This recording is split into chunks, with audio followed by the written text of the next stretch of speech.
La voz de mi hija, de mi Sofía, era un susurro tembloroso a mi lado, pero sus dedos se aferraban a mi brazo con la fuerza de un ancla, en medio de la peor de las tormentas. Mamá, no sé si puedo hacer esto, me dijo.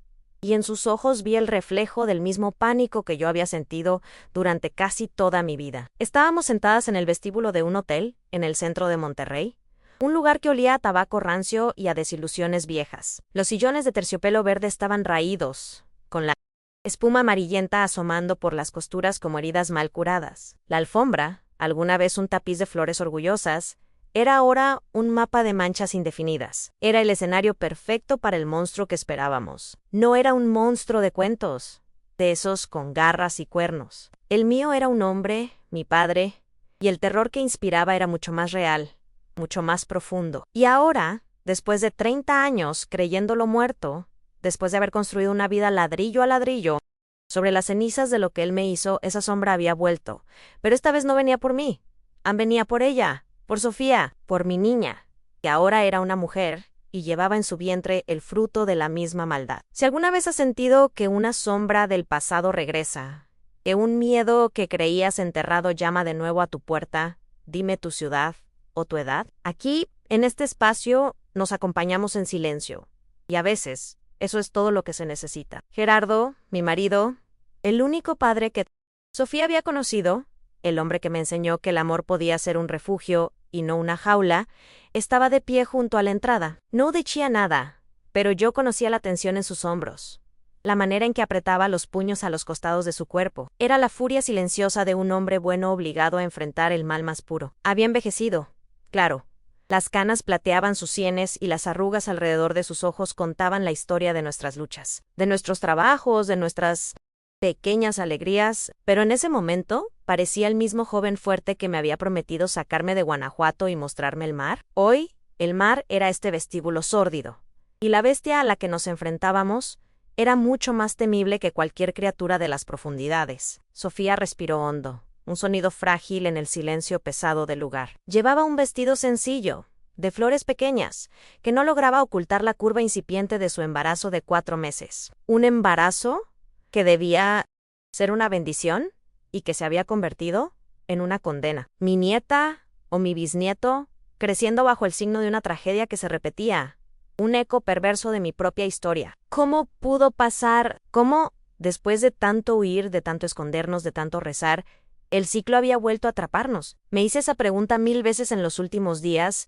desde que Sofía llegó a casa pálida o airrota, para confesar la verdad inconcebible. Mayur Mihaya, a la mujer valiente en la que se había convertido, enfermera, a punto de casarse con un buen hombre, y vi a la niña asustada que se escondía detrás de sus ojos. Le apreté la mano. «Si puedes, mi amor», le susurré. «Puedes, porque no estás sola nunca más». Y en ese nunca más puse toda la fuerza de mis 78 años, toda la rabia acumulada, todo el amor protector que sentía por ella. Ya no era aquella muchacha de 18 años, paralizada por el miedo en la víspera de su boda. Ya no era la joven madre aterrorizada que huía en un autobús nocturno con su bebé en brazos. Ahora era una abuela. Y las abuelas, cuando se trata de proteger a los suyos, somos leonas.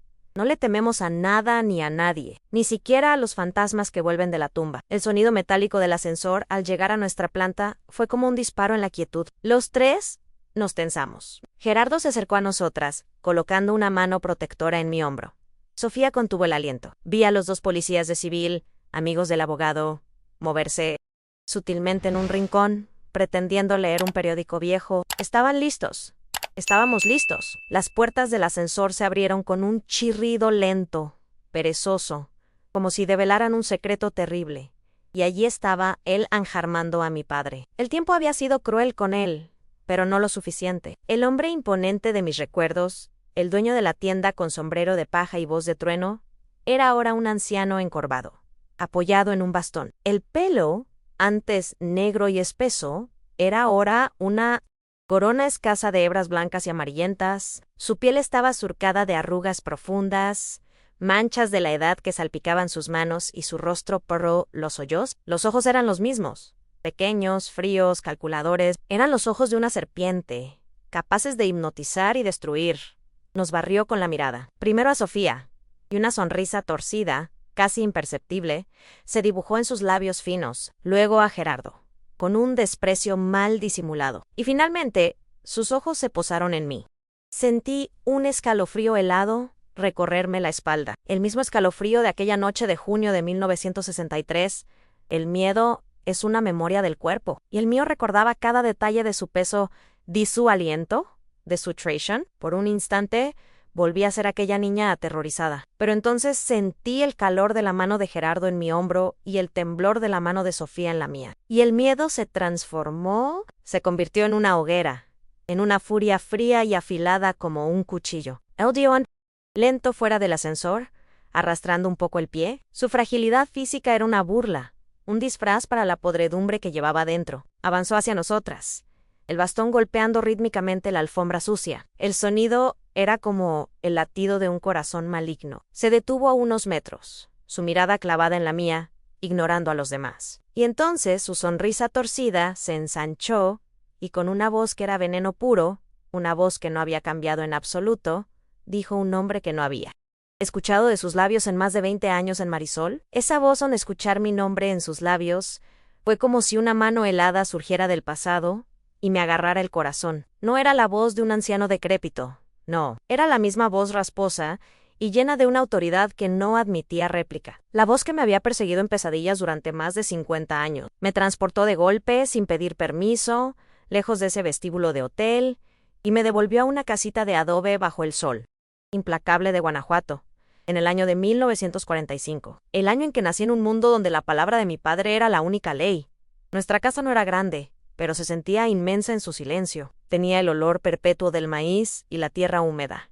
Y las paredes, que mi madre encalaba cada año, parecían sudar un frescor resignado. Mi padre, Armando, era una figura en el pueblo. Todos lo saludaban quitándose el sombrero. Todos le hablaban con un respeto que rayaba en el temor. Era el dueño de la tienda de abarrotes, el único lugar en kilómetros a la redonda donde se podía encontrar desde un saco de frijoles hasta cartuchos de escopeta. Siempre lo recuerdo con su sombrero de paja y un cigarro de hoja colgando de la comisura de sus labios, observando el mundo desde el portal de la tienda como si fuera el dueño no solo de sus mercancías, sino de las vidas de todos los que pasaban por allí. Su mirada era pesada, una de esas miradas que te calan hasta los huesos y parecen leer tus pensamientos más secretos pero el respeto que imponía fuera se convertía en tiranía pura dentro de las paredes de adobe. Mi madre, Josefa, era una sombra silenciosa que se deslizaba por la casa, una mujer de cabeza gacha y manos trabajadoras, cuyo único propósito en la vida parecía ser asentir, obedecer y evitar la tormenta que una palabra o un gesto equivocado podían desatar. Éramos 6 hermanos, 4 varones, Armando hijo, Pedro, Mateo y Juan, y 2 niñas. Mi hermana Mayo era Sebastiana, y yo, la más pequeña. De todos son para mis hermanos, el mundo era un lugar de posibilidades. Iban a la escuela hasta que se aburrían, corrían por los campos polvorientos, se bañaban en el río, y sus risas llegaban hasta la casa como un eco de una libertad que a nosotras nos estaba vedada. Para Sebastiana y para mí, el universo terminaba en la tapia baja de nuestro patio trasero. Las niñas decentes no andan de vagas por la calle, sentenciaba mi padre. Y esa frase era un muro más alto y más sólido que cualquier barda de Petra. Nuestro destino era aprender a ser invisibles, a cocinar, a coser, a limpiar, a prepararnos para servir a otro hombre cuando llegara el momento de dejar de ser una carga para él. La escuela para mí duró hasta el 4º grado, apenas lo suficiente para aprender a firmar mi nombre y leer las recetas de cocina. Una mujer no necesita más, declaró mi padre una tarde. Y esa fue la última vez que pisé un salón de clases. Mi mundo se redujo a la cocina, al olor del nixtamal cociéndose, al ritmo monótono de la piedra del metate, a las lecciones de costura de mi madre, que me enseñaba a remendar calcetines con una paciencia infinita, como si en la perfección de una puntada se escondiera la clave para una vida soportable. Crecí así, con un anhelo sordo en el pecho, una curiosidad por el mundo que se ahogaba cada día un poco más, y fue en ese desierto de anhelos donde apareció Gerardo. Fue como ver un espejismo, pero uno que resultó ser real. Tenía yo 17 años, y a él 20. Era conductor de camión, un hombre que venía de otros lugares, que hablaba de ciudades con nombres que para mí sonaban a música en Guadalajara, Zacatecas, San Luis Potosí. Lo conocí en una kermés de la iglesia de San Cayetano. Una de las pocas veces al año que mi padre nos permitía salir. Después del atardecer, yo estaba sirviendo buñuelos, con las manos pegajosas de miel de piloncillo. Cuando él se acercó al puesto, era alto, con una sonrisa que parecía nacerle desde adentro y unos ojos que me miraron sin el peso evaluador al que estaba acostumbrada. Me miraron con una simple y llana curiosidad, con una amabilidad que me desarmó. A partir de ese día, Gerardo comenzó a ser un cliente frecuente en la tienda de mi padre. Compraba a pretextos a un refresco, unos cigarros, una lata de sardinas que seguramente no necesitaba. Y cada vez buscaba mi mirada. Mi padre, que no tenía un pelo de tonto, notó sus intenciones de inmediato. Sorprendent no se opuso cuando Gerardo, después de varias semanas de visitas, se presentó formalmente en la casa para pedir permiso para cortejarme. Creo que en el fondo mi padre sintió un gran alivio. Una hija casada era un gasto menos, una preocupación menos a no, eso pensaba él. Nuestro noviazgo fue breve y siempre vigilado. Nunca estuvimos solos. Paseábamos por la plaza del pueblo con mi madre caminando unos pasos detrás, o nos sentábamos en el portal de la casa, mientras mi hermana Sebastiana cosía cerca, actuando como una guardiana. Pero en esos pocos momentos, en las palabras que lográbamos intercambiar, Gerardo construyó para mí un mundo nuevo. Me hablaba del mar, que yo solo conocía por fotografías. Un día te llevaré, Marisol, me prometía. Verás que el agua se junta con el cielo y no sabes dónde empieza uno y termina el otro. Te mereces conocer el mundo, no solo esta tierra seca. Why, yo look. Le creía con toda la fe de un corazón joven y desesperado por escapar. Cada una de sus palabras era una semilla de esperanza que yo regaba en secreto cada noche. A los 6 meses, se anunció nuestro compromiso. Gerardo, con sus ahorros, dio el enganche para una casita sencilla en el pueblo vecino. Comenzó a comprar los muebles poco a poco, una mesa, unas sillas, una base de cama. Y siempre me mostraba las fotos, me preguntaba mi opinión. ¿Te gusta este color para la cocina, Mari? Por primera vez en mi vida, alguien me preguntaba qué quería. Alguien valoraba mi opinión. Me sentía vista. Me sentía importante en mí, sentía por primera vez una persona. La boda se fijó para una mañana de sábado. En junio de 1963, yo acababa de cumplir los 18. Los meses previos fueron una tortura de ansiedad y felicidad. Apenas dormía, imaginando mi nueva vida, mi propia casa, la libertad de respirar sin sentir la presencia opresiva de mi padre en cada rincón. La noche antes de la boda, mi casa era un hervidero de actividad. Mis tías, mis primas, las vecinas, todas iban y venían ayudando en los preparatory. Había un olor delicioso a mole y arroz con leche que impregnaba cada habitación. Mi vestido, sencillo, pero hecho con un amor inmenso por mi madre y mi hermana, colgaba de una viga en mi cuarto, esperando. La alegría de todos era un ruido lejano para mí, una música de fondo que no lograba apagar la extraña inquietud que sentía. Mi padre había estado extrañamente callado todo el día, sentado en su mecedora en el portal, fumaba un cigarro tras otro, observando todo con esa mirada. Un par de veces, nuestros ojos se cruzaron, y sentí un frío que no tenía que ver con el aire de la noche. Había algo en su quietud, algo en su silencio, que me helaba la sangre. Era una calma antinatural, la calma que precede a las peores tempestades. Y mientras me retiraba a mi cuarto, a la última noche en mi cama de niña, no sentía la emoción de una novia, sino el miedo de un cordero que intuye la presencia del lobo en la quietud de la noche. La casa por fin se había vaciado. El eco de las risas y las despedidas se fue apagando en la noche, dejando solo el zumbido de los grillos y el latido ansioso de mi propio corazón. Mi hermana Sebastiana, que había venido desde su pueblo para la boda, aún estaba en la cocina con mi madre, recogiendo los últimos trastes. Sus voces, un murmullo suave y familiar. Fui a mi cuarto, el pequeño cuarto que había compartido con ella toda la vida y que esa noche volvería a ser nuestro por última vez. Mi vestido de novia colgaba de una viga, un fantasma blanco y luminoso en la penumbra. Estaba doblando con cuidado la poca ropa que llevaría a mi nueva vida, metiéndola en un pequeño atado de tela cuando la puerta de madera rechinó al abrirse. ¿No era Sebastiana?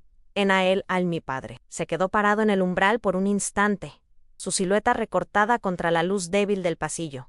Luego entró y cerró la puerta detrás de sí. El sonido del cerrojo, al encajar en su lugar, fue como el de una celda cerrándose. Se quedó mirándome en silencio, un silencio largo, pesado, que aplastaba el aire. Yo no podía moverme. Sentía los pies clavados al suelo de tierra pisonada. Así que Mañana te casas, dijo al fin. Su voz no era la de siempre.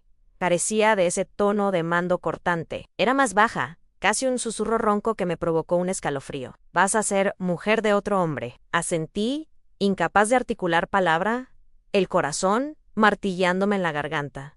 ¿Qué quería? Nunca entraba en nuestro cuarto. Nunca hablaba conmigo de cosas personales.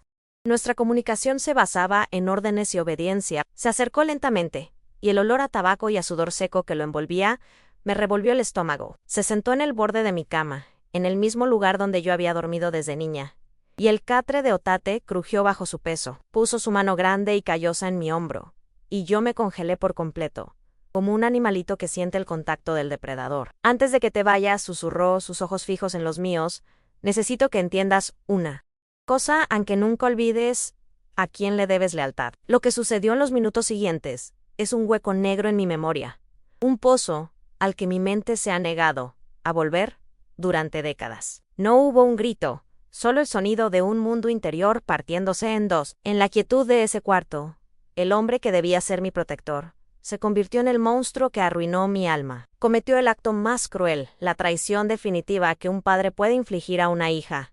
Un crimen silencioso que me dejó en ruinas. Amborró a la niña que yo era y dejó en su lugar a una extraña, a una cáscara vacía. Cuando finalmente se irguió, se arregló la ropa con una naturalidad espantosa, me miró a la ruina temblorosa que había dejado en la cama, y dijo con una voz helada: «Ahora entiendes a quién perteneces». Y salió del cuarto, cerrando la puerta con el mismo cuidado con el que había entrado, mi cuirali, hecha un ovillo, incapaz de moverme, hasta que oí las voces de mi madre y mi hermana acercándose. Con un esfuerzo sobrehumano, me metí bajo las sábanas y me di la vuelta contra la pared, fingiendo un sueño profundo que tardaría años en volver a conocer de verdad. Dime, ¿alguna vez has dudado de lo que sentías, de tu propio dolor, solo porque el mundo a tu alrededor se negaba a verlo? A veces, el silencio de los demás es el grito más ensordecedor. Sebastiana entró y se acostó a mi lado. Sentí el calor de su cuerpo, el olor familiar de mi hermana, y tuve que morderme los labios hasta sangrar para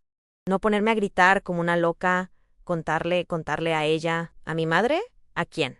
¿Quién me iba a creer? Mi padre era don Armando, un hombre respetado, un pilar de la comunidad. Yo solo era una muchacha a punto de casarse. Dirían que mentía, que estaba nerviosa, que lo había imaginado. Y si por un milagro imposible me creyeran, ¿qué pasaría? Mi boda se cancelaría. Gerardo, mi dulce Gerardo, ¿querría casarse con una mujer usada, marcada por la traición de su propio padre? Mi y Karian de Casaname convertiría en la vergüenza del pueblo, una paria. No tenía dónde ir. No tenía nada. Mi única salida, mi única esperanza de una vida diferente era Gerardo. Y para tener esa vida, tenía que callar. Tenía que tragarme el veneno y sonreír. La mañana siguiente me levanté como un autómata. Mi cuerpo se movía, pero mi alma estaba ausente. Me bañé frotando mi piel con el estropajo hasta dejarla en carne viva, como si pudiera arrancar la mancha que sentía por dentro. Dejé que mis tías me vistieran, que arreglaran mi pelo, que pusieran un velo sobre mi rostro. Me miré en el trozo de espejo roto que teníamos y vi a una extraña. Los ojos estaban vacíos, hundidos en unas ojeras amoratadas que el polvo de arroz no lograba cubrir. La sonrisa que me obligué a esbozar era una mueca grotesca. Caminé hacia la iglesia del brazo del hombre que, horas antes, había asesinado algo dentro de mí. Sentía el roce de su manga en mi brazo y luchaba contra las náuseas. El olor a incienso, las flores, el altar, las caras sonrientes de los invitados, todo era un borrón irreal. Vi a Gerardo esperándome al final del pasillo, tan guapo con su traje prestado, sus ojos brillando de una felicidad tan pura que me partió el corazón en 1000 pedazos más. Dije los votos, las palabras saliendo de mi boca sin que yo las pensara. Intercambié los anillos, recibí las bendiciones, y durante toda la ceremonia sentí la mirada de mi padre sobre mí, una mirada de posesión, de triunfo, que me decía en silencio: puedes irte, pero una parte de ti siempre me pertenecerá. Esa noche, en nuestra pequeña casa nueva, cuando Gerardo, con toda la ternura y el respeto del mundo, intentó acercarse a mí, mi cuerpo reaccionó antes que mi mente, me paralicé, empecé a temblar y a llorar sin control, unos sollozos secos desgarradores que venían de lo más profundo de mi ser roto. Él se asustó, se apartó de inmediato. ¿Qué pasa, Mari? ¿Hice algo mal? ¿Te lastimé? Preguntaba su voz llena de una preocupación genuina que me hacía sentir aún peor. No, no, solo estoy nerviosa. Mentí entre sollozos, es todo nuevo. Necesito un poco de tiempo. Y Gerardo, el buen hombre que era, respetó mi supuesta fragilidad. Claro, mi vida, lo que necesites. Tenemos toda la vida por delante. Esa noche y muchas noches después, dormimos así, solo tomados de la mano. Me tomó casi un mes poder permitir que me tocara. Y aún así, cada vez que lo hacía, yo cerraba los ojos con fuerza, luchando para no ver el rostro de mi padre superponiéndose al de mi marido, y justo cuando empezaba a creer que quizás, con el tiempo, podría enterrar el horror y empezar a construir algo parecido a una vida, mi cuerpo me envió una señal inequívoca. Mi regla, que siempre había sido puntual como el reloj de la iglesia, no llegó, y en el silencio de esas noches en vela, la consecuencia de aquella noche terrible comenzó a crecer en mi vientre, una verdad que amenazaba con destruir el frágil mundo que me quedaba. La sospecha era una semilla de hierba mala que, una vez plantada, creció con una velocidad aterradora, ahogando cualquier otra cosa en mi interior. Pasó una semana, luego 2. Cada mañana me despertaba con la misma esperanza hueca, y cada noche me dormía con la misma certeza amarga. Al cumplirse el segundo mes de retraso, ya no había lugar para la duda, ni para las excusas piadosas de que eran los nervios o el cambio de vida. Estaba embarazada. La noticia, que para cualquier recién casada habría sido un torrente de alegría, para mí fue una sentencia de muerte silenciosa. Me sentaba sola en la cocina durante horas, mientras Gerardo trabajaba, con las manos sobre mi vientre a un plano, haciendo cuentas una y otra vez en mi cabeza. Las fechas, los días, las noches, era una matemática del horror. Gerardo y yo no habíamos consumado nuestro matrimonio sino hasta casi un mes después de la boda. Antes de eso, solo había existido aquella noche, la noche que lo cambió todo. El hijo que crecía dentro de mí no era él, fruto del amor tierno y paciente de mi esposo. Era la marca imborrable del crimen de mi padre. La desesperación me quemaba por dentro. En aquellos tiempos, en un pueblo pequeño de 1963, no existían las pruebas ni los análisis de hoy. No había manera de saber, de confirmar, de probar nada. Mi palabra contra la de él. Y aunque la hubiera, ¿cómo podría explicarlo? ¿Cómo podría confesarle a Gerardo que el hijo que él esperaría con tanta ilusión llevaba la sangre de una traición monstruosa? La sola idea era tan retorcida que sentía que mi mente se quebraría al tratar de contenerla. Cuando finalmente reuní el valor para decirle a Gerardo que estaba embarazada, omitiendo por supuesto el detalle infernal de su origen, su reacción fue de una alegría tan pura, tan explosiva, que cada una de sus sonrisas fue una puñalada en mi conciencia. Me levantó en brazos y me dio vueltas por nuestra pequeña sala, riendo a carcajadas. Vamos a ser padres, Marisol, padres. Por las noches, le hablaba a mi vientre. Le contaba sus planes. Le prometía que sería un niño fuerte y un hombre de bien. Los fines de semana que no estaba en la carretera, se dedicaba con una paciencia de santo a construir una pequeña cuna de madera, lijando cada borde para que no tuviera ni una sola astilla que pudiera lastimar la piel del bebé. Va a ser igualito a ti, Mari, me decía, con tus ojos grandes y tu corazón bueno. Y yo asentía y sonreía, mientras por dentro la culpa y el miedo me carcomían como un ácido. Tomé una decisión, la única que podía tomar si quería sobrevivir. Hice lo que tantas mujeres a lo largo de la historia han hecho, cuando se han visto acorraladas por un destino cruel a encalar. Me tragué el veneno, enterré el secreto en lo más profundo de mi ser y construí una muralla de normalidad a mi alrededor. Acepté las felicitaciones de las vecinas. Escuché los consejos de las mujeres mayores sobre los antojos y los remedios para las náuseas. Sonreí en fingí. Me convertí en una actriz tan consumada que a veces, en los buenos momentos, casi lograba engañarme a mí misma. Pero por las noches, cuando Gerardo estaba de viaje y la casa quedaba en silencio, el teatro se derrumbaba. Abrazaba mi vientre creciente y lloraba en silencio, pidiéndole perdón a esa criatura inocente por haberla traído a un mundo tan enredado, por nacer de un acto de odio y tener que vivir en una mentira de amor. No es tu culpa, mi vida, le susurraba la oscuridad. Tú no tienes la culpa de nada. Sofía, una madrugada lluviosa de marzo de 1964, un parto largo y difícil. Casi 20 horas de un dolor que me hacía suplicar por el fin. Gerardo estaba en la carretera, en algún lugar de Michoacán, y no pudo llegar a tiempo. Fue doña Elodia, la partera del pueblo, una mujer sabia de manos firmes y corazón grande, quien me ayudó a traerla al mundo. Cuando finalmente, después de un último desgarro, escuché su llanto, un llanto fuerte y lleno de vida, y doña Elodia la puso en mis brazos, pequeña, arrugada y cubierta de sangre, algo cambió dentro de mí para siempre. Durante meses había temido ese momento, había temido sentir rechazo, asco, ver en su rostro el reflejo de su padre. Pero en el instante en que la sentí contra mi pecho, lo único que sentí fue una oleada de amor tan inmensa, tan feroz y protectora, que barrió con todo lo demás. No era la hija de mi verdugo, era mi hija en sangre de mi sangre, carne de mi carne a mi Sofía. La miré y vi solo a mi niña, una promesa de que incluso de la tierra más sucia y dolorosa podía nacer la flor más hermosa. Cuando Gerardo llegó 2 días después, exhausto y con los ojos llenos de la ansiedad del viaje, y la vio durmiendo en mis brazos, su rostro se transfiguró. Se acercó despacio, como si temiera romper un hechizo, y tocó su manita diminuta con un dedo. «Es perfecta, Marisol», susurró, y las lágrimas rodaron por sus mejillas. «Es igualita a ti». Y en ese momento le di gracias a Dios porque era verdad. Sofía no se parecía en nada a él.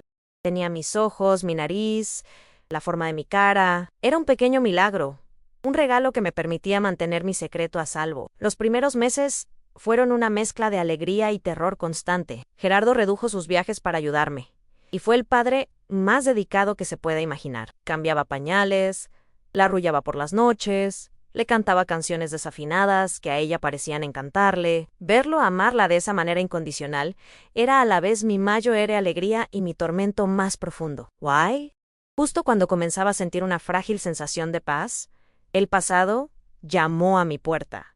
Sofía tenía 6 meses. Era una tarde calurosa de septiembre y Gerardo estaba en el trabajo. Yo estaba en la sala, meciéndola en la cuna que él había construido, cuando escuché unos golpes en la puerta. Abrí y el mundo se detuvo. Era él a mi padre, con el mismo sombrero de paja, el mismo cigarro en la boca, pero con el rostro más curtido por el sol y más arrugas alrededor de los ojos. «Vine a conocer a mi nieta», dijo, con la misma naturalidad de quien pide un vaso de agua. Me quedé helada, paralizada en el umbral, incapaz de hablar, incapaz de respirar. En ese preciso instante, como si fuera una señal divina, Sofía se despertó y empezó a llorar. Su llanto rompió mi parálisis. Sin pensarlo, me di la vuelta, corrí hacia la cuna y la tomé en mis brazos, apretándola contra mi pecho como si mi cuerpo pudiera servir de escudo. Cuando me volví, él ya había entrado y había cerrado la puerta. Estaba parado en medio de mi sala, de mi refugio, observándome. «Déjame cargarla», ordenó, más que pidió, dando un paso hacia mí, y fue entonces cuando la niña aterrorizada dentro de mí murió para siempre, y nació la madre leona. No, dije, la palabra salió de mi boca, firme, clara, afilada. Retrocedí un paso, aferrando a Sofía con más fuerza. Él se detuvo, sorprendido. En toda mi vida, jamás le había dicho que no. Frunció el ceño. «¿Qué te pasa, Marisol? Solo quiero ver a la niña». Su Marata se en Sofía, y fue entonces cuando lo dije, las palabras cargadas con todo el veneno que había guardado. «Ella no es tu nieta», respondí. Mi voz temblaba, pero no vacilaba. «No es nada tuyo». Vi la comprensión cruzar su rostro como un relámpago, seguida de una furia fría. Entendió perfectamente lo que yo estaba diciendo. Entendió que yo sabía que Sofía era su hija. «Cuidado con lo que dices, muchacha», siseó, amenazante. «Hay cosas que es mejor dejar enterradas». «Vete», grité, sintiendo que las piernas me flaqueaban, pero manteniéndome erguida. «Vete de mi casa y no vuelvas nunca más. No te quiero cerca de mi hija». Me sostuvo la mirada por un largo momento, evaluándome. Finalmente dio media vuelta y se dirigió a la puerta. Antes de salir, se volvió una última vez. «Siempre me deberás obediencia, Marisola, no lo olvides». Después de que se fue, me derrumbé en el suelo abrazada a Sofía, y lloré de rabia, de miedo y de un terrible presentimiento. La sangre se me heló en las venas. Sabía que un hombre como él no aceptaría un no por respuesta. Sabía que esto no había terminado. Supe en ese instante que mi no había sido suficiente. Supe que tendría que huir, que llevarme a mi hija al fin del mundo si era necesario, porque él no se detendría. La guerra no había terminado. Apenas estaba por comenzar. La amenaza de mi padre no fue una nube pasajera. Fue un huracán que se instaló sobre nuestra casa. Esa noche, después de que se fue, no pude dormir. Cada sombra en la pared me parecía su silueta. Cada crujido de la madera era el sonido de sus pasos volviendo para reclamar lo que creía suyo. Miraba a Gerardo, a su rostro tranquilo en el sueño, y el secreto me quemaba la garganta. ¿Cómo decirle que su hogar, su familia, estaban construidos sobre un cimiento de violencia y mentiras? Sabía que no podían contarle la verdad, no era una opción, no solo por el miedo a su rechazo, sino por el miedo a su reacción. Gerardo era un hombre bueno, pero también era un hombre de su tiempo, un hombre de honor. Una revelación como esa podría haberlo empujado a una violencia impredecible, a buscar una venganza que solo traería más ruina, y así, en la oscuridad de mi desesperación, tomé la única decisión que me pareció posible: huir. Yo de nuevo, pero esta vez más lejos, a un lugar tan grande y monstruoso que pudiera tragarnos y hacernos invisibles. Convencer a Gerardo fue una de las tareas más difíciles de mi vida. Tuve que convertirme en una actriz, en una manipuladora, usando mi amor por él como un arma para salvarlo de un enemigo que no sabía que tenía. Una noche, mientras cenábamos, presenté la idea como si fuera un sueño largamente acariciado. Gerardo, he estado pensando, comencé, mi voz ensayada para sonar casual y soñadora. ¿Qué tal si nos vamos a la Ciudad de México? Dicen que allá hay muchas oportunidades. Tú eres el mejor mecánico que conozco. Podrías conseguir un trabajo mucho mejor, Ani Sofía. Piensa en el futuro de Sofía. Podría ir a las mejores. Él me miró con sorpresa, dejando su tortilla a medio comer. La capital, Marisol. Eso es otro mundo. Es un monstruo de ciudad. Y no conocemos a nadie allá. Exactamente por eso, insistí, inclinándome sobre la mesa, mis ojos suplicantes. Un nuevo comienzo, Gerardo. Un lugar donde nadie nos conozca, donde podamos ser solo nosotros tres. Siempre me prometiste que me enseñarías el mundo. ¿Recuerdas? Empecemos por la capital de nuestro propio país. Argumenté durante días. The Pint Inn. Futuro de prosperidad, de éxito, de una vida mejor para nuestra hija. Apelé a su amor por nosotras, a su deseo de darnos lo mejor.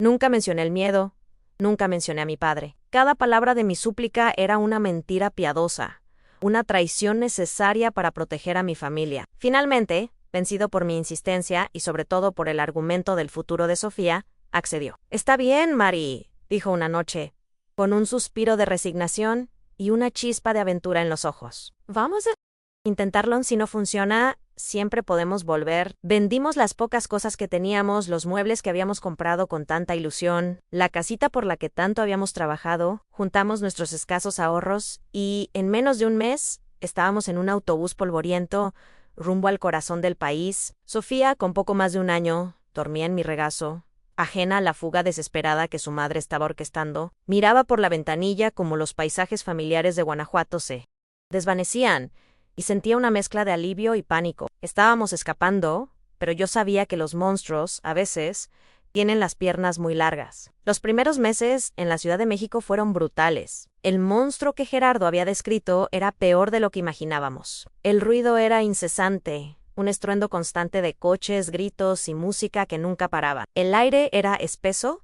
y olía a humo y a fritanga. Alquilamos un solo cuarto en una vecindad de Tepito.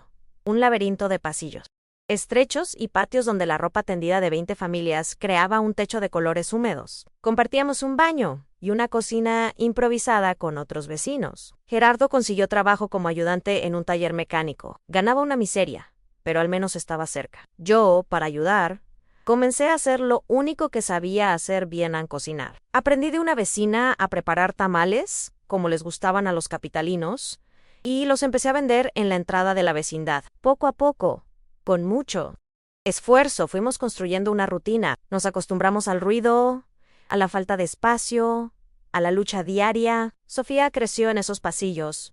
Aprendió a correr esquivando niños y perros, y su risa se convirtió en un sonido familiar en aquel caos. A pesar de la dureza, había una extraña paz en el anonimato. Éramos invisibles, una familia más entre millones. Y por casi 2 años creí que lo habíamos logrado. Creí que habíamos escapado. Pero el pasado siempre encuentra una grieta por donde... Gularsan fue en el mercado, un sábado por la mañana. Mi pequeño puesto de tamales ya tenía su clientela fija. Yo estaba despachando, mi atención dividida entre el comal caliente, el dinero y la conversación con una clienta. Sofía, que ya tenía casi 3 años, jugaba cerca con una muñeca de trapo. Y entonces escuché una voz que me heló la sangre y detuvo el mundo. Así que aquí se escondía la mejor cocinera de Guanajuato. Levante la vista lentamente, rezando para que fuera una alucinación, un mal sueño, pero no lo era. Ali estaba él. Mi padre parecía más viejo, más desgastado por la vida dura de la ciudad, pero la misma sonrisa maliciosa jugaba en sus labios, y sus ojos fríos me taladraron. ¿Cómo? Fue lo único que pude susurrar. ¿Cómo me encontraste? Se encogió de hombros, acercándose a mi puesto con una familiaridad que me revolvió el estómago. No fue fácil, mijita, pero la sangre llama. Y un padre siempre encuentra a su hija, no importa lo profundo que sea el hoyo donde se esconda, me explicó, con un orgullo perverso, como había seguido pistas, cartas que mi madre me enviaba a una dirección de una conocida, conversaciones con parientes lejanos, una cacería paciente y metódica que había durado 2 años. ¿Qué quieres? Pregunté, mi cuerpo tenso, mi mirada buscando instintivamente a Sofía, que seguía jugando, ajena al peligro. Lo mismo que quise la última vez que nos vimos. Ver a mi nieta, dijo, y luego, bajando la voz a un susurro venenoso, añadió, o debería decir, a mi hija. Era la primera vez que lo admitía tan abiertamente, y la confirmación me golpeó con la fuerza de una bofetada. Vete si sé, mi voz temblando de rabia contenida. No tienes nada aquí. Claro que sí, insistió, su tono ahora abiertamente amenazador. Y tú me la vas a traer. Y si no lo haces por las buenas, entonces iré a buscar a tu maridito al taller. Me pregunto cómo reaccionará cuando se entere de que ha estado criando a mi hija como si fuera suya. Los hombres de campo son muy delicados con su honor, ¿no crees? Era el jaque mate, la amenaza definitiva, mi peor pesadilla hecha realidad. Me quedé sin aire, sin palabras, atrapada. Él, viendo mi terror, sonrió satisfecho. Me estoy quedando en la pensión de la calle Aztecas. Te doy hasta el jueves. Ven con la niña si no apareces. Tu marido tendrá una visita muy interesante. Y con eso, se dio la vuelta y se perdió entre la multitud del mercado, dejándome temblando, apoyada en mi propio puesto para no caer. En los siguientes días fueron una agonía. No dormí, no comí. ¿Qué hacer? Huir de nuevo. Ya no teníamos a dónde ir. ¿Ceder al chantaje? La idea de llevar a Sofía ante él era físicamente imposible. Estaba atrapada Willow, Sofía, pero no esperó hasta el jueves. La crueldad no sabe de paciencia. El martes por la tarde, Gerardo llegó a casa más temprano de lo habitual. Lo supe en cuanto lo vi cruzar la puerta. Su rostro estaba pálido, ceniciento. Sus manos, normalmente firmes y manchadas de grasa, temblaban ligeramente. Se sentó pesadamente en la única silla de nuestra cocina y me miró. Su mirada no era de rabia. No todavía. Era la mirada de un hombre cuyo mundo acababa de ser demolido. Una mirada de confusión y de un dolor tan profundo que me rompió el alma. Se aclaró la garganta, y su voz salió extraña, hueca. Un hombre fue a buscarme al taller hoy, dijo, cada palabra cayendo como una piedra. Dijo que era tu padre. Sentí que el suelo desaparecía bajo mis pies. ¿El secreto había salido a la luz de la forma más brutal posible? Él me miró fijamente, sus ojos buscando desesperadamente una negación en los míos, una escapatoria a la horrible verdad que le habían contado. Me contó que Sofía no es mi hija. Dime que no es verdad, Marisol. Mírame a los ojos y dime que es mentira. La pregunta de Gerardo quedó suspendida en el aire viciado de nuestra pequeña cocina.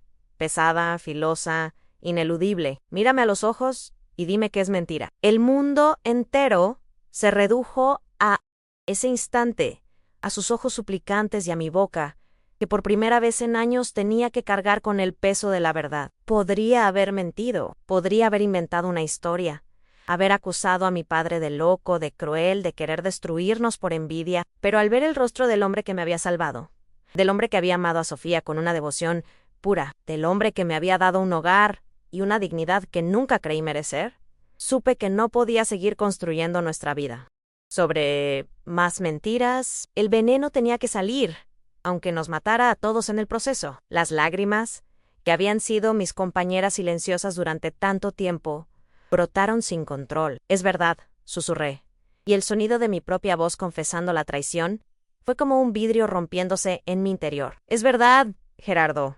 Sofía no es tuya, no de tu sangre. Su rostro se contrajo en una máscara de dolor tan profundo que sentí que le había apuñalado. Se levantó de golpe, la silla de madera cayendo al suelo con un estruendo que pareció sacudir los cimientos de nuestra precaria vida. ¿Cómo pudiste?, gritó, su voz rota por la incredulidad y la furia.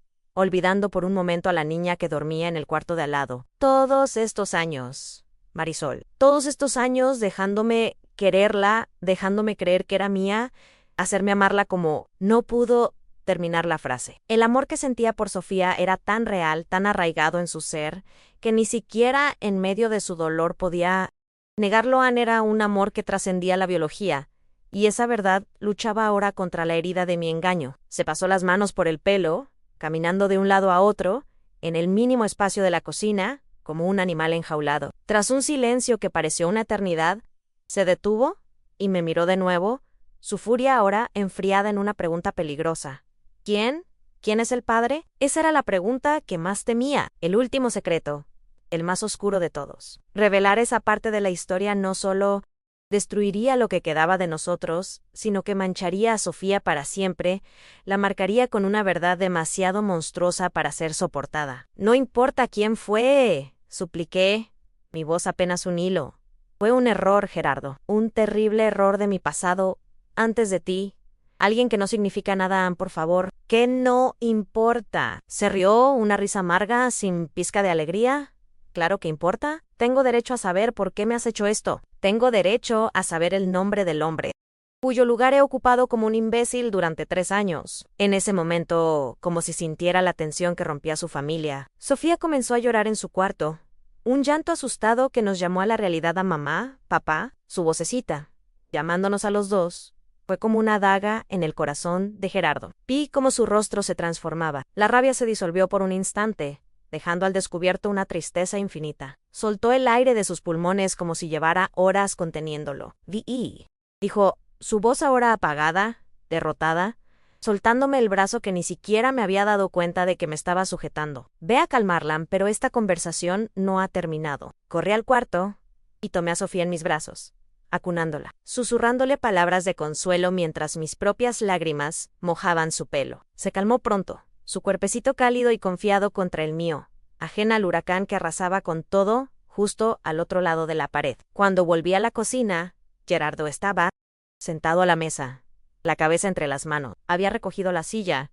El silencio era denso, pesado. Se quedó así un largo rato, hasta que finalmente levantó la vista. Sus ojos estaban rojos, pero ya no había furia en ellos, solo una pregunta profunda, una que lo cambiaría todo. Ese error del que hablas, comenzó en voz baja. No fue un error, ¿verdad, Marisol? ¿No fue tu culpa? A la pregunta me desarmó. En todos mis escenarios de pánico, nunca había imaginado esa posibilidad, aunque él, en medio de su propio dolor, pudiera ver más allá de mi mentira y vislumbrar mi herida, que pudiera intuir la verdad. Fue como si su pregunta abriera una compuerta dentro de mí. Why la historia, la verdadera historia. Comenzó a salir a Borbitones, arrastrada por un torrente de sollozos que ya no podía contener. No, confesé, abrazándome a mí misma como si pudiera protegerme del recuerdo. No, Gerardo, no fue mi culpa. Él cerró los ojos, como si la confirmación le doliera físicamente. ¿Quién? Susurró, su voz apenas audible. Dime quién te hizo ese daño, Marie. Bajé la vista hacia mis manos, incapaz de mirarlo mientras pronunciaba las palabras más terribles de mi vida. Mi padre, musité, Anne, fue mi padre.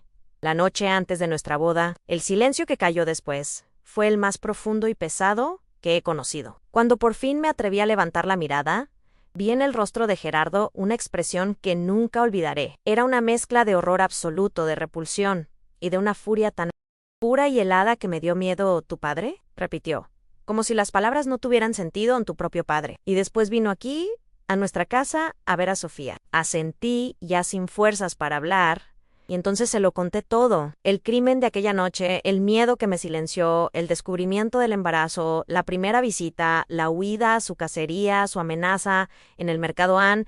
Se lo conté todo. Gerardo escuchó en un silencio sepulcral, sus puños apretados sobre la mesa, los nudillos blancos por la presión. Cuando terminé, se levantó y se acercó a mí. Yo retrocedí instintivamente.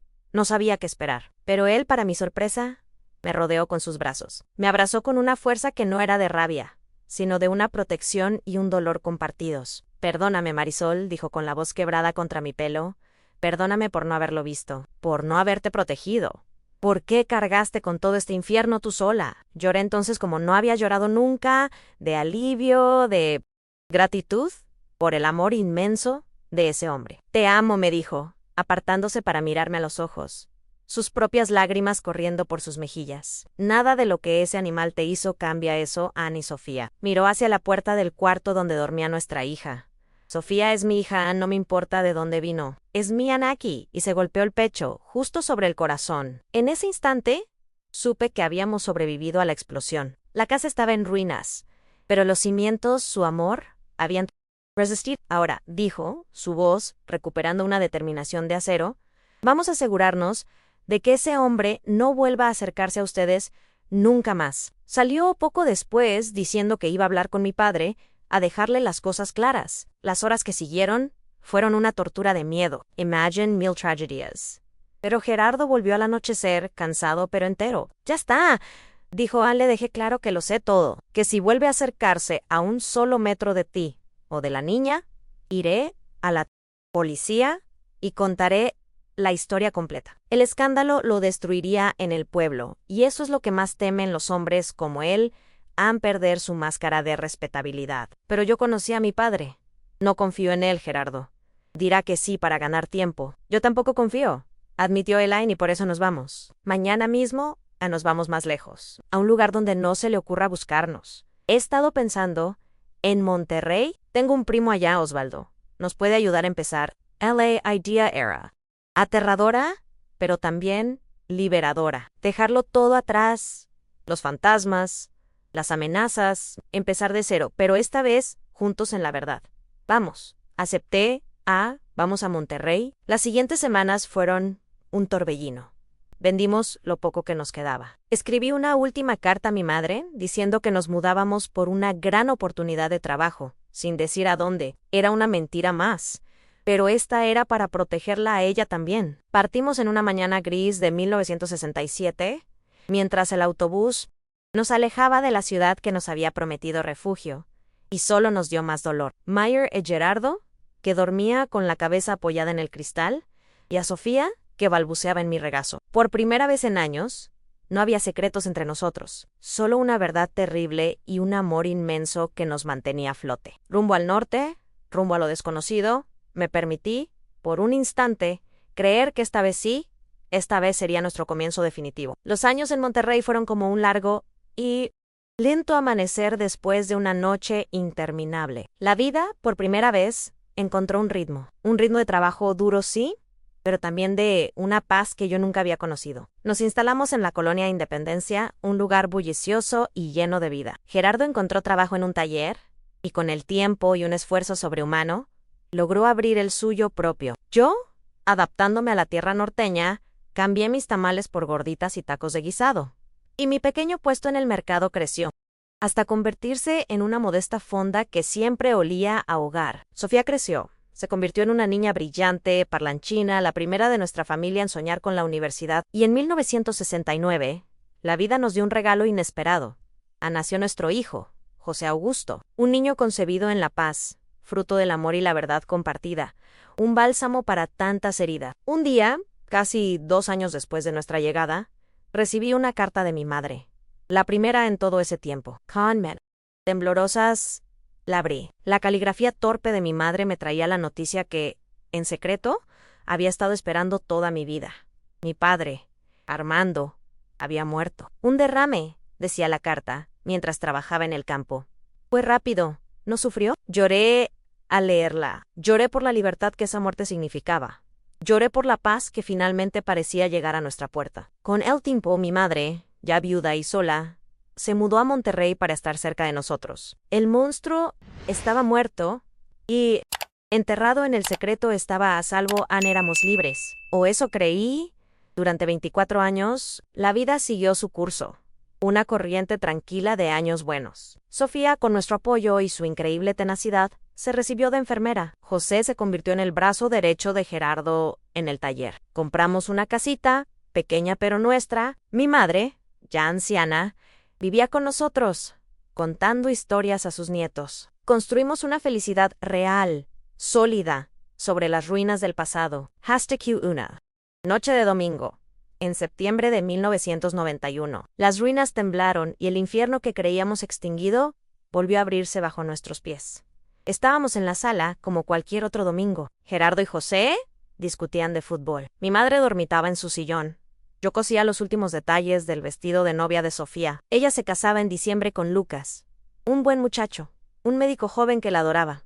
Pero Sofía no estaba bien. Estaba callada, con la mirada perdida, jugando nerviosamente con el anillo de compromiso en su dedo. ¿Todo bien, mi amor?, le pregunté, y mi corazón de madre sintió una punzada de alarma. Ella levantó los ojos, y en ellos vi una tormenta de miedo y una determinación que me heló la sangre. Necesito hablar con ustedes, dijo. Y su voz, aunque baja, silenció la televisión, la discusión, y hasta los ronquidos de mi madre, con todos, esperó a que toda la atención estuviera sobre ella, y entonces soltó la primera bomba. Estoy embarazada. Hubo un instante de sorpresa, seguido de exclamaciones de alegría. ¡Hija! ¡Qué maravilla!, exclamé, levantándome para abrazarla. Pero ella no se movió. Levantó una mano para detenerme. ¡No!, dijo, y la alegría se congeló en el aire. Ese no es el problema. El problema es que el bebé no es de Lucas. La sala se sumió en un silencio sepulcral. Gerardo se enderezó, su rostro endureciéndose. ¿Cómo que no es de Lucas? Sofía, ¿qué hiciste? Y entonces, mi hija, mi niña valiente, se rompió. Las lágrimas comenzaron a rodar por sus mejillas mientras luchaba por respirar. No sé cómo decir esto, sollozó. Es que es tan horrible, y con la voz quebrada, pronunció las palabras que hicieron que el mundo se detuviera, que el tiempo se quebrara, que mi pasado y su presente chocaran en una explosión de horror puro. Fue mi padre, susurró. El padre de mi bebé es mi propio padre. Sentí que la habitación daba vueltas. Mayra Gerardo, que se había puesto blanco como el papel, se levantó de un salto. «¿Qué? ¿Estás diciendo Sofía? Eso es imposible, yo jamás te...» «No, tú no, papá», lo interrumpió ella, su voz ahora extrañamente firme en medio del caos. «Tú no a mi padre biológico». El aire se volvió irrespirable. Mi secreto, el monstruo que había mantenido encadenado en el sótano de mi alma durante 25 años, acababa de derribar la puerta. «¿De qué estás hablando, hermana?», preguntó José, completamente confundido. «Nuestro padre es Gerardo». «No para mí», respondió Sofía, secándose las lágrimas con rabia. Descubrí que no lo era. «Encontré unas cartas, mamá. Cartas de la abuela para ti. Hablaban de un secreto, de mi origen. Empecé a investigar. Fui a nuestro pueblo en Guanajuato. Y allí lo encontré». «Imposible», susurré, la sangre drenándose de mi rostro. «Tu abuela me escribió. Me dijo que estaba muerto». Mis ojos buscaron a mi madre, que ahora lloraba en silencio en su sillón, el rostro oculto entre sus manos temblorosas. En su llanto comprendí la segunda traición de la noche. En la muerte de mi padre había sido una mentira piadosa, contada para darme una paz que nunca fue real. El monstruo nunca estuvo muerto, solo estaba esperando. «Lo encontré en Guadalajara», continuó Sofía, su voz monótona, como si contara la historia de otra persona. «Se presentó como un pariente lejano, como mi abuelo. Dijo que me había conocido de bebé. Fue amable, me contó historias de la familia, me dijo que me ayudaría a encontrar a mi padre biológico, Confancy. Y un día, su voz se quebró, incapaz de continuar. No necesitaba hacerlo. Yo conocía esa amabilidad, esa paciencia de depredador. Él me arruinó, mamá», susurró finalmente. Repitió el mismo crimen, la misma traición. Y solo después de que me había destrozado, me confesó la verdad, que él era mi padre biológico. La manipulación final, hacerla sentir culpable, y no la víctima de un crimen horrendo. «Y ahora», concluyó Sofía, «está aquí, en Monterrey y siguió. That's cute. Quiere ser parte de la vida de su nieto, de su hijo. Si has llegado hasta aquí, hasta el corazón de esta herida que hoy comparto, suscríbete o deja un comentario. Tu presencia aquí, aunque silenciosa, es un abrazo, y nunca sabes a quién puedes estar ayudando, a quién le puedes estar recordando que no está solo en su propia batalla».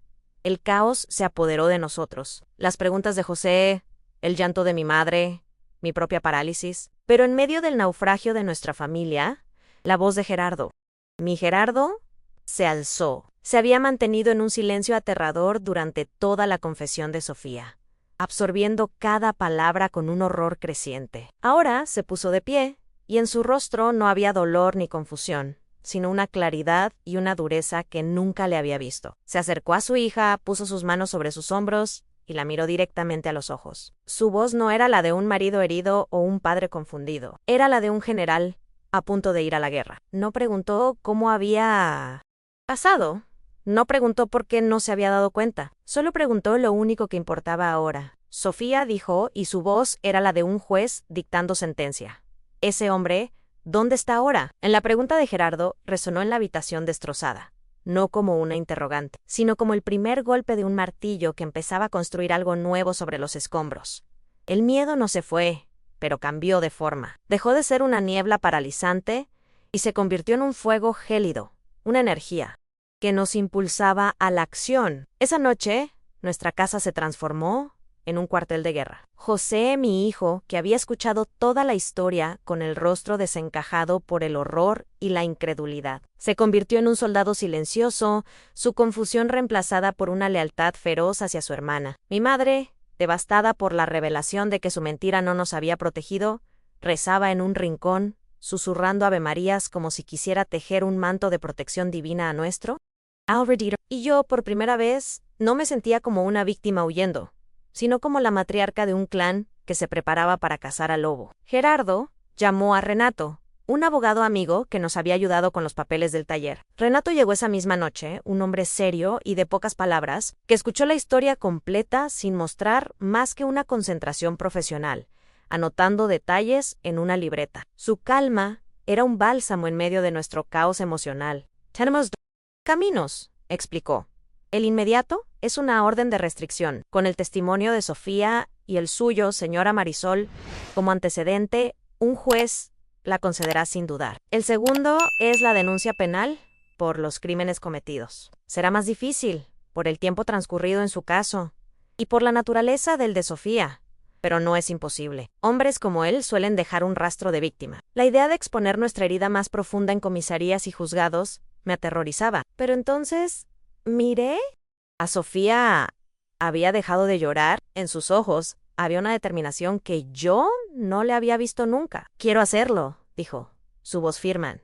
Quiero que pague. No solo por lo que me hizo a mí, sino por lo que te hizo a ti, mamá. Quiero mirarlo a los ojos y que sepa que no le tenemos miedo. Su valor me dio la fuerza que me faltaba.